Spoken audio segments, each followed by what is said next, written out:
मायावती अपनी ही लोकसभा सीट आखिर क्यों हार रही हैं? और तो और मायावती उस सीट से हार रही हैं जो उनका पैतृक गांव है और एक बार फिर उस लोकसभा सीट पर एक बार फिर चुनाव होने जा रहा है। लेकिन क्या इस बार भी मायावती के जीतने के सपने चकनाचूर होने वाले हैं? क्योंकि इस बार मायावती ने ठाकुर प्रत्याशी पर दांव लगाया है। लेकिन क्या ये दांव उनके जीतने के सपने को सच कर देगा या फिर मायावती को एक बार फिर से हार का सामना करना पड़ेगा? ये बड़ा सवाल है। नमस्कार, मैं हूं आपके साथ हर्ष भारद्वाज। आप देख रहे हैं श्रेष्ठ भारत। उत्तर प्रदेश की गौतम बुद्ध नगर लोकसभा सीट पर मतदान होने में महज कुछ ही दिन बचे हुए हैं।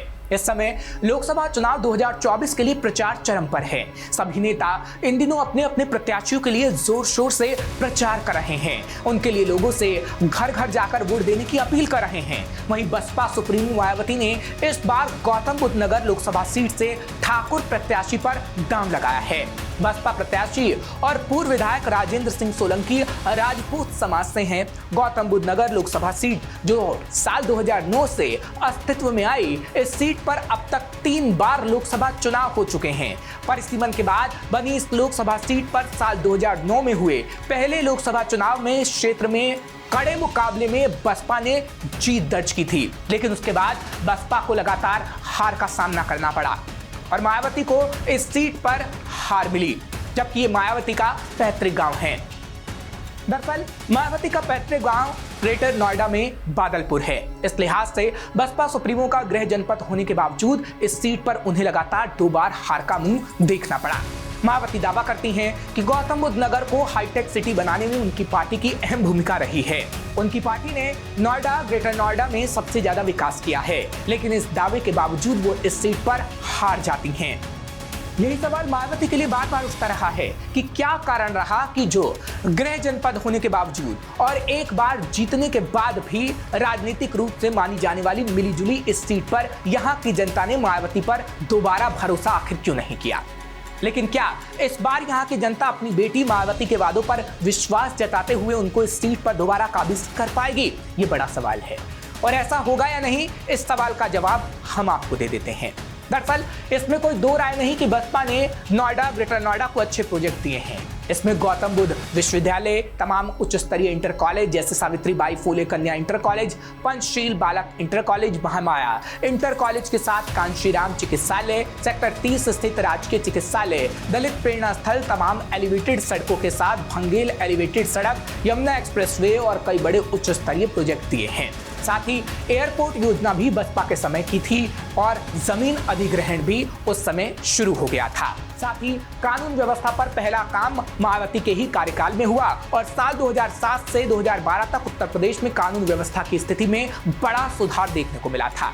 लेकिन इसके बावजूद उनकी पराजय का मुख्य कारण रहा उनकी मूर्ति प्रेम, जिसके कारण मूर्तियों के विषय में उनकी नकारात्मक छवि को जनता तक पहुंचने में विपक्ष सफल रहा। यानी जगह जगह जो मायावती ने मूर्तियां बनवाई, उसको लेकर लोगों के बीच उनकी छवि खराब पहुंची और यही मुद्दा विपक्ष उठाने में सफल रहा और वे अपनी पार्टी के बड़े काम बताने में असफल रहीं। यानी मायावती अपनी पार्टी के बड़े कामों को नहीं बता पाई। साथ ही सत्ता से बेदखल होने के बाद उनके खिलाफ ईडी, सीबीआई का दबाव बढ़ गया और बसपा फिर उबर नहीं सकी। खैर, मायावती ने ऐसा भी नहीं था कि इस सीट पर जातिगत समीकरण नहीं साधा, क्योंकि ऐसा नहीं है कि इस सीट पर बसपा ने जातिगत समीकरण साधने की कोशिश नहीं की, लेकिन वो रणनीति भी बसपा की काम नहीं आ पाई और इस बार इस चुनाव में भी जातिगत समीकरण के हिसाब से प्रत्याशी देकर कहीं ना कहीं बीजेपी के लिए मायावती ने राह मुश्किल कर दी है। जबकि विधानसभा चुनाव और उपचुनाव में बसपा ने सपा को बड़ा नुकसान पहुंचाने में बीजेपी को मदद की थी। ऐसे में बसपा की राजनीति पर जनता का भरोसा उतना नहीं रह गया जितना कभी हुआ करता था, क्योंकि एक तरफ तमाम राजनीतिक पार्टी बीजेपी को हराने के मकसद से एकजुट हो गई हैं। सभी ने मिलकर इंडिया गठबंधन बनाकर चुनावी मैदान में बीजेपी को टक्कर देने के लिए एक बड़ा प्लान तैयार किया है। लेकिन बसपा ने इंडिया गठबंधन का हिस्सा न बनकर अकेले चुनाव लड़ने का फैसला लिया। इसलिए यह सवाल उठ रहा है कि क्या मायावती को यकीन है कि इंडिया गठबंधन में शामिल ना होकर वो ज्यादा सीटें अकेले लड़कर निकाल लेंगी? क्योंकि 2019 के लोकसभा चुनाव में सपा के साथ गठबंधन में बसपा को 10 सीट मिली थी और सपा को 5 सीट, क्योंकि सपा का वोट बसपा को चला गया था, लेकिन बसपा का वोट सपा को नहीं मिला। इसलिए बसपा 10 सीटों पर जीत हासिल कर पाई। लेकिन क्या इस बार जब मायावती अकेले मैदान में हैं तो जनता उन पर भरोसा कर पाएगी, ये बड़ा सवाल है।